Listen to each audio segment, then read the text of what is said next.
Break के बाद एक बार फिर से आप सभी का स्वागत है। बड़ी बहस में हम समझने की कोशिश कर रहे हैं कि मंत्रिमंडल विस्तार के राजनीतिक मायने क्या है, जनता का लाभ कितना सोचा गया और अपने सियासी समीकरणों का ध्यान कितना रखा गया। पैनल से एक बार फिर से अब आपका परिचय करा दें। जवाहर यादव, प्रवक्ता प्रदेश बीजेपी हमारे साथ है। राजीव जेटली साहब, इनेलो के प्रवक्ता हमारे साथ जुड़े हुए हैं। हमारे साथ जेएल शर्मा साहब हैं, हरियाणा इंसाफ मंच के संस्थापक सदस्य हैं, नेता है। तेजपाल शर्मा जी हमारे साथ हैं, हजका के नेता है। धर्मपाल मलिक जी हजका के वरिष्ठ नेताओं में शुमार है, हमारे साथ जुड़े हुए हैं। हमारे वरिष्ठ सहयोगी केवी पंडित जी हमारे साथ हैं। इसके अलावा मनीष मित्तल साहब हमारे साथ जुड़े हुए हैं, आप भी हरियाणा इंसाफ मंच के प्रवक्ता हैं। धर्मपाल मलिक जी, हम आपके पास आना चाहेंगे, किस तरह का सियासी भविष्य आप आने वाले दिनों में देख रहे हैं? और सबसे बड़ा सवाल ये कि महागठबंधन की जिन संभावनाओं को तलाशा जा रहा है प्रदेश में, आप उससे कितना इत्तेफाक रखते हैं? ये देखिए, मैं समझता हूं महागठबंधन, वही लोग महागठबंधन की बात करते हैं जो अपॉर्चुनिस्ट हैं। मैं सिद्धांतिक आदमी हूं, यानी आप सीधा मैं ये समझता हूं जी मलिक साहब, सीधा क्या हरियाणा इंसाफ मंच पे आप निशाना साध रहे हैं? आपकी इस लाइन का मतलब यह है कि हरियाणा इंसाफ मंच बेसिकली अपॉर्चुनिज्म की राजनीति करना चाहती है? ये देखिए, मेरे मुंह में आप शब्द ना डालें। नहीं, हम शब्द नहीं डाल रहे, लेकिन ये मायने तो समझने की कोशिश करना पड़ेगा ना। ये देखिए, मेरी बात सुनिए आप। मैं केवल ये बात कहना चाहता हूँ, राव इंद्रजीत को मेरे से निशाना उनकी तरफ ना करो, ये कोई तरीका नहीं होता। वही तो महागठबंधन की वकालत कर रहे हैं मलिक साहब। आप लोग केवल जो लोगों को मिसगाइड नहीं बल्कि गाइड करने की कोशिश कीजिए। और मैं केवल इतनी बात कहना चाहता हूँ, मैं चाहता हूँ गठबंधन हो, लेकिन सिद्धांतिक रूप से हो। केवल 10 नेगेटिव आदमी एक जगह इकट्ठे हो जाएं, वो नहीं है। हमें ये सोचना चाहिए विचारधाराओं के मुताबिक गठबंधन हो। भारतीय जनता पार्टी का और हमारा गठबंधन है हरियाणा जनहित। मलिक साहब एक बहुत सीधा सवाल, मलिक साहब एक बहुत सीधा सवाल और बड़ा सीधा उत्तर भी चाहता हूं। हरियाणा इंसाफ मंच के नेता जेएल शर्मा जी हमारे साथ स्टूडियो में हैं। महागठबंधन की बात वो और उनके नेता कह चुके हैं। हम सीधे तौर पर यह जानना चाहते हैं, हजका के वरिष्ठ नेता होने की वजह से आपसे, कि ये जो महागठबंधन जिसकी वकालत शर्मा जी या राव इंद्रजीत कर रहे हैं, इससे आप इत्तेफाक रखते हैं या नहीं रखते हैं? देखिए, हमारे को ना हमारे सामने कोई प्रपोजल आई, ना हमारा कोई विचार है। हमारा गठबंधन दोनों पार्टियों का सशक्त गठबंधन है, लोगों की भावनाओं के मुताबिक है और लोगों के विचारधारा के मुताबिक है। यानी अभी तक न इनकार है न इकरार है महागठबंधन को लेकर। फिलहाल ये स्थिति हम माने आपकी तरफ से? हमारा किसी दूसरी पार्टी से कोई गठबंधन की अभी कोई चर्चा ही नहीं है। चलिए ठीक है। करण सिंह दलाल साहब हमारे साथ हैं। जवाहर जी हम आएंगे, आपको पूरा मौका मिलेगा। जो गेस्ट हमारे साथ फोन लाइन पर है हम उन्हें पहले लेना चाहेंगे। दलाल साहब, ये जो महागठबंधन की बात की जा रही है कांग्रेस पार्टी के विरोध में, और नेता ये कह रहे हैं कि अगर कांग्रेस पार्टी को सत्ता से हटाना है तो अब केवल एक ही चारा है, वो ये कि तमाम विपक्षी दल एक हों और उसके बाद कांग्रेस पार्टी के खिलाफ चुनाव लड़ा जाए, यही एकमात्र रास्ता है। कितना इत्तेफाक आप इससे रखते हैं? देखिए, ये इनका अपना काम है। अब इनके दलों की नीतियों का फैसला हम नहीं कर सकते, लेकिन हम तो इनसे एक ही बात कह सकते हैं कि हरियाणा में जो मुख्यमंत्री चौधरी भूपेंद्र सिंह जी हुड्डा हैं, उन्होंने 9 साल के शासन में एक अच्छा तमाम हरियाणा का एक उन्होंने सामूहिक विकास किया है। हर तरीके के हर वर्ग का उन्होंने ख्याल किया है और प्रदेश के अंदर एक अच्छा माहौल है। यहाँ जो राजनीतिक अपने जिन लोगों के ख्वाब हैं, सपने हैं, वो गठबंधन करें, किससे करें, देखिए ये उनका अपना काम है, हम तो उनके लिए क्या कह सकते हैं। लेकिन कांग्रेस के लिए कितने ही गठबंधन कर लें, हरियाणा के लोगों का आज भूपेंद्र सिंह हुड्डा जी के नेतृत्व में एक स्थायी तौर पर लोग उनके साथ बंधे हुए हैं। लेकिन दलाल साहब, तमाम राजनीतिक जानकार ये भी कहते हैं कि कांग्रेस पार्टी के लिए जितनी चुनौतियां घर के बाहर है उतनी घर के भीतर भी हैं।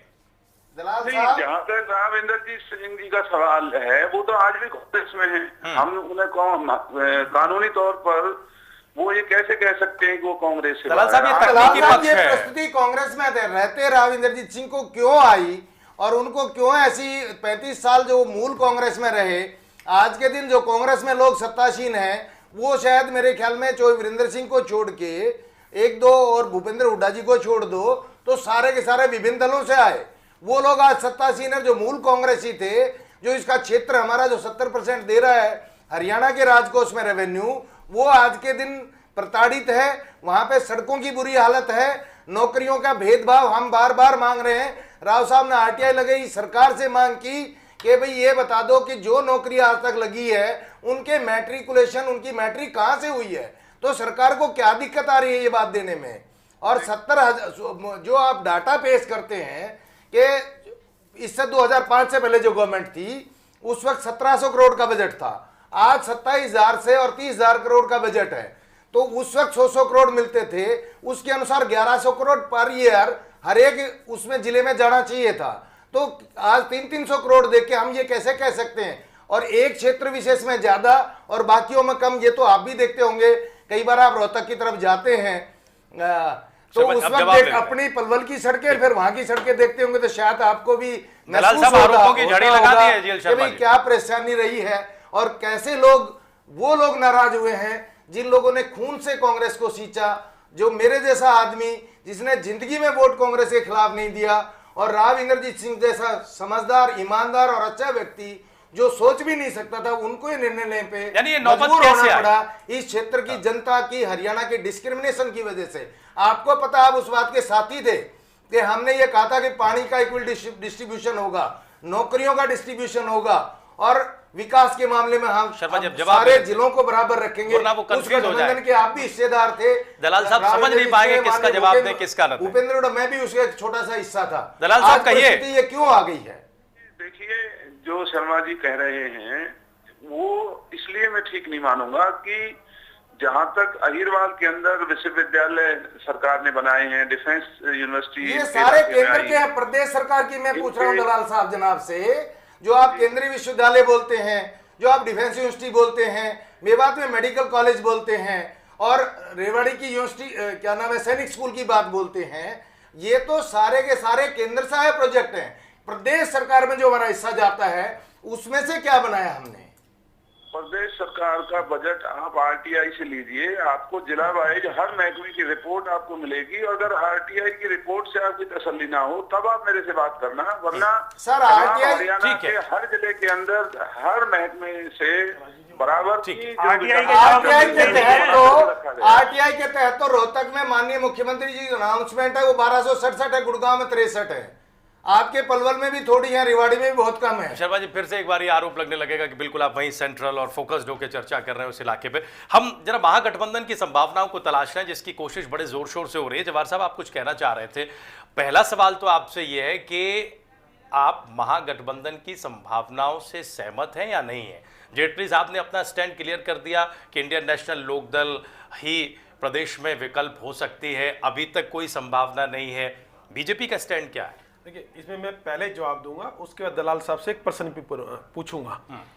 जहां तक महागठबंधन की बात है तो हमारा ऐसा कोई प्रपोजल नहीं है। हमें महागठबंधन के अलावा हमें एक ही गठबंधन नजर आता है जिसको आप कहें कि सत्ता प्राप्ति का गठबंधन क्या है, तो वो भारतीय जनता पार्टी और हज का गठबंधन है। इसके अलावा बात हो रही है, आपने कहा राव इंद्रजीत ने यह विषय कहा, तो राव इंद्रजीत पहले ईमानदारी से कांग्रेस छोड़े, उसके बाद अगर वो भाजपा में शामिल होंगे नहीं होंगे वो हाईकमान सोचेगा, वो अगला विषय है। उसके बाद मैं अपना प्रश्न पूछूंगा करण दलाल जी से। कोशिश हो रही है बीजेपी में शामिल होने की? नहीं, अभी हमारे पास ऐसा कोई प्रपोजल नहीं है। हमारा स्पष्ट कहना है पहले कांग्रेस छोड़े, पहले जिस पार्टी को छोड़े जिसने हरियाणा का सत्यानाश किया, इस देश का सत्यानाश किया, आप पहले उस चक्रव्यूह से बाहर निकले, उसके बाद निर्णय होगा क्या होगा। अब मेरा करण दलाल जी से एक प्रश्न है। करण दलाल जी, राव इंद्रजीत वो व्यक्ति हैं जिन्होंने भूपेंद्र हुड्डा से लेकर सोनिया गांधी, रॉबर्ट वडेरा और राहुल गांधी सबके खुलेआम धज्जियां उड़ाई है, वास्तविकता जनता के सामने रखी है कि ये लोग कितने करप्ट है। उसके बाद भी कांग्रेस की क्या मजबूरी है कि एक व्यक्ति आपको बेआबरू कर रहा है और वो फिर भी कांग्रेस में बना हुआ है? ये कांग्रेस का प्रजातांत्रिक एक तरीका है जिसको आप दूसरी पार्टी के लोगों को भी समझना चाहिए। नहीं, क्योंकि जिससे देश में मतलब मुखिया को गाली देना ये कांग्रेस का प्रजातांत्रिक तरीका है। वो हमारी पारिवारिक लड़ाई है। मैं तो कहता हूँ राव इंद्रजीत आज भी कांग्रेस में है। उनके साथी जिला अध्यक्ष ने जिन्होंने इस्तीफा दिया है, अपने आप को कांग्रेस से बाहर नहीं मानते हैं। हम भी तो यही कह रहे हैं कि वो आज कांग्रेस में है। जो उसने राष्ट्रीय केंद्रीय नेतृत्व को चुनौती दे दी, उसने राहुल गांधी को नहीं छोड़ा, उसने सोनिया गांधी को नहीं छोड़ा, तो ऐसा कौन सा प्रजातंत्र है। इससे पहले यूपी में 2 कार्यकर्ताओं ने, कांग्रेस ने एक छोटा सा होर्डिंग निकाल दिया जिसमें सोनिया गांधी को अम्मा कह के बीमार कर दिया और उन्होंने प्रियंका गांधी को, उसको हमने तुरंत बाहर कर दिया। क्या उनके लिए प्रजातंत्र नाम की कोई चीज नहीं है कांग्रेस में? नहीं, कांग्रेस में सबका आदर है। कांग्रेस एक ऐसी पार्टी है जिसमें सभी का विश्वास जमा हुआ है, तभी तो 9 साल से देश के अंदर राज कर रहे हैं। और आगे वो कार्यकर्ता 2 मिनट में कैसे बाहर हो गए जिन्होंने वो होर्डिंग लगाया यूपी में? देखिए, कोई भी पार्टी से बिना पूछे, पार्टी की बिना मर्जी के अगर शरारत के तौर पर अगर कोई कार्य किया जाता है तो पार्टी को हक है कि पार्टी उनके खिलाफ कार्रवाई कर सकती है। इंद्रजीत जी शरारत से कह रहे हैं, कैसे वो कह रहे हैं कि रॉबर्ट वडेरा ने भूमि घोटाला किया है, ये शरारत है या सही विषय है? अगर ये कोई बात उनके सामने आई है और उन्होंने जो भी उनके ऊपर आरोप लगाए हैं उसका जवाब मैंने आपको बताया था, कल ही सुप्रीम कोर्ट ने दिया है। मैं राव इंद्रजीत जी की बात कर रहा हूं कि उन्होंने शरारत की है या उनका विषय सही है। अगर उन्होंने शरारत की है तो एक्शन क्यों नहीं हो जाए? आपने एक बात कही दलाल साहब, आप जो बार बार मेंशन कर रहे हैं एक बात कि कल सुप्रीम कोर्ट ने जो बात कही है कि रॉबर्ट वडेरा कल्प्रिट नहीं है, आपको शायद करेक्ट करना पड़ेगा इस बात को। जो रेड में जो सुप्रीम कोर्ट ने बात रखी है वो यह रखी है कि सिर्फ रॉबर्ट वडेरा नहीं, सभी कंपनियां हैं उनके खिलाफ आप याचिका दायर करते हैं तो आपको रिप्लाई दिया जाएगा, आप किसी व्यक्ति विशेष पे नहीं। ये बात रखी है। आप बार बार ये मत बोलिए कि सुप्रीम कोर्ट ने कोई ग्रीन सिग्नल दे दिया है रॉबर्ट वड्रा को। उन्होंने बोला है अगर इस बात को रखना है तो सामूहिक तरीके से रखना पड़ेगा। उन्होंने जो बात रखी थी शर्मा जी ने, वो सिर्फ रॉबर्ट वड्रा के खिलाफ रखी थी। अगर आप आज हम रिट डालते हैं सामूहिक रूप से तो शायद सबसे बड़े कल्पिट उसमें गुनहगार रॉबर्ट वड्रा ही निकलेंगे। केवी पंडित जी, हम आपके पास आना चाहेंगे। कैसी स्थिति दिखाई दे रही है जहां अंदर के समीकरण तो तलाशे जा रहे हैं लेकिन ऊपर अभी भी कोई भी पार्टी अपने पत्ते नहीं खोलना चाहती। राव इंद्रजीत को लेकर बीजेपी एक तरफ ये कह रही है कि पहले इस्तीफा दीजिए, कांग्रेस पार्टी छोड़िए, तब हम संभावनाओं पर विचार करेंगे। वहीं दूसरी तरफ संभावना भी तलाशी जा रही है। इंडियन नेशनल लोकदल न्योता भेजती है रैली के लिए, वो स्वीकार भी किया जाता है लेकिन अंदर ही अंदर शर्तें भी रखी जाती हैं। ये जो महागठबंधन की बात है इसमें कितना कुछ दम नजर आता है? देखो, अपोजिशन पार्टी चुनाव की स्थिति है, अब चुनावी माहौल की तैयारियां चल रही हैं। राव वीरेंद्र सिंह अहिरवाल के सबसे ऊंचे कद के नेता हैं। बीजेपी भी चाहती है अंदर खाने को हमारे साथ आए, लोकदल भी चाहता है कि उन्हें हमारा समर्थन मिले। दोनों प्रयास कर रहे हैं। राव इंद्रजीत सिंह अपने मौके की तलाश में है, वो उचित अवसर की तलाश में है जब वो इस बारे में फैसला लेंगे जो उन्हें अपने राजनीतिक दृष्टि से अच्छा लगे। लेकिन ये निश्चित है कि राव इंद्रजीत कांग्रेस से चुनाव नहीं लड़ेंगे, ये उन्होंने ऐलान कर रखा है। इसलिए मेरा ये कहना है कि जो राजनीतिक पार्टियां हैं वो अगर मिलकर महागठबंधन करें तो कांग्रेस का मुकाबला करने की स्थिति में बनेंगी। लेकिन क्या महागठबंधन बनने की स्थिति दिखाई भी दे रही है पंडित जी? नहीं दिखाई दे रही। गठबंधन तो बन गया, महागठबंधन बनेगा इसकी कोई संभावना नजर नहीं आती। और अगर ये महागठबंधन नहीं बनता है तो फिर त्रिकोण मुकाबला होगा, उसमें कांग्रेस घाटे में कभी नहीं रही जब अपोजिशन डिवाइड होगी। तो आगे की संभावना तो आगे लगे लेकिन महागठबंधन की कोई संभावना फिलहाल नहीं लगती।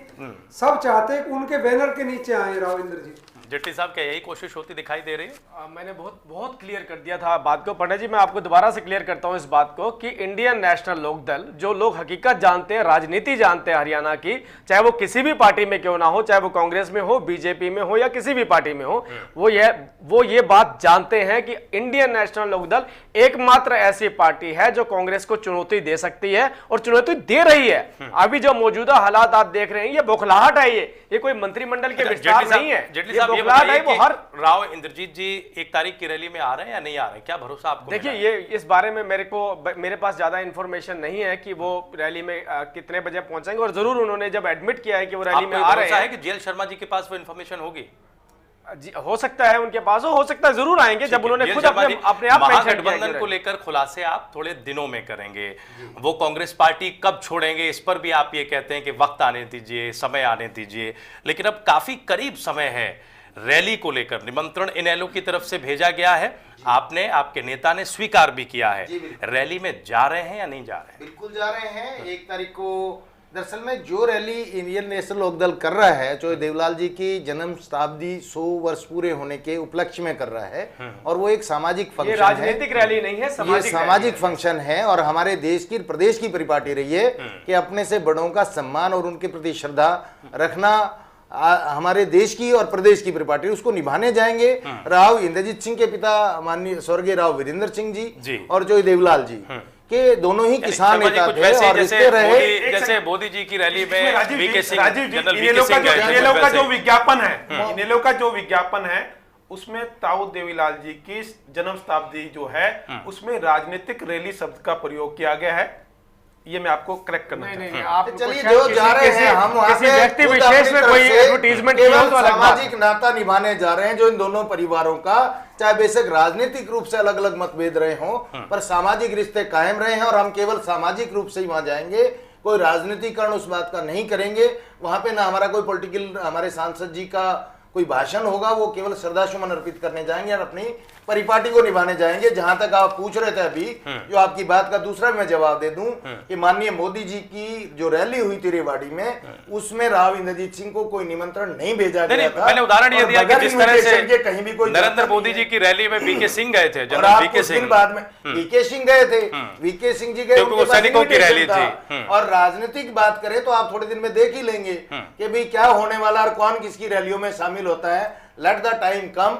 हरियाणा से कांग्रेस मुक्त करने के लिए, सुशासन लाने के लिए हमसे जो भी बनेगा हम आखिरी तक प्रयास करेंगे। और ये बात गलत है कि कुछ नहीं हो सकता, राजनीति में कभी संभावना से इनकार नहीं किया जा सकता। और लेकिन मुश्किल ये है कि हमारे प्रदेश में इतनी ज्यादा संभावनाएं बन रही हैं, कोई संभावना निष्कर्ष पर नहीं पहुंच रही है। जी, मैं जवाहर यादव जी को भी एक बात बताना चाहता हूं इस मंच के माध्यम से।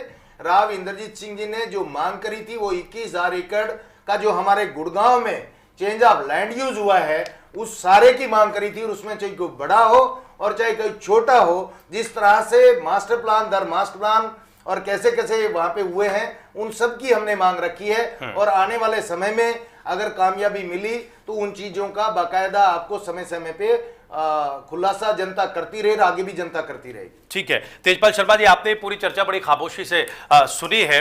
हजका का क्या स्टैंड है इन तमाम स्थिति परिस्थितियों पर? हालांकि धर्मपाल मलिक जी थोड़ा सा नसीहत दे रहे थे, अच्छी बात है।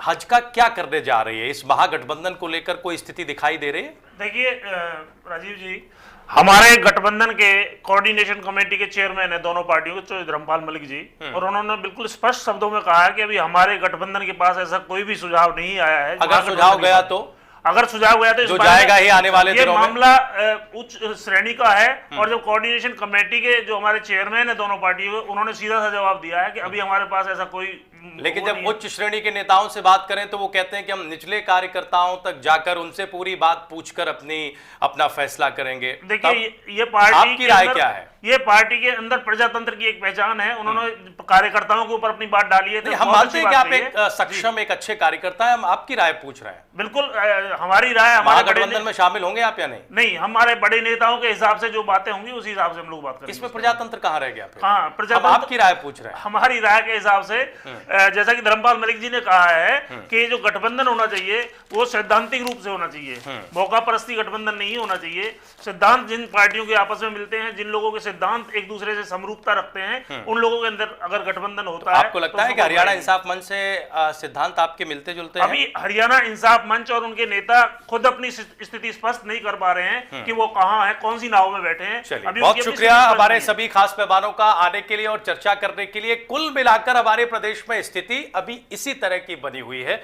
तू डाल डाल तो मैं पात पात। हर एक राजनीतिक दल, हर एक राजनीतिक शख्सियत पूरा नफा नुकसान तौलकर अगला कदम बढ़ाना चाहती है, और वो जब कदम बढ़ाएगी उसके बाद जनता जनार्दन ही ये तय करेगी कि किसे कितना नफा और किसे कितना नुकसान। हमारी इस खास पेशकश में अभी के लिए बस इतना ही, लेकिन आप कहीं जाइएगा नहीं, इंडिया न्यूज पर खबरें जारी हैं, फिर हाजिर हो रहे हैं।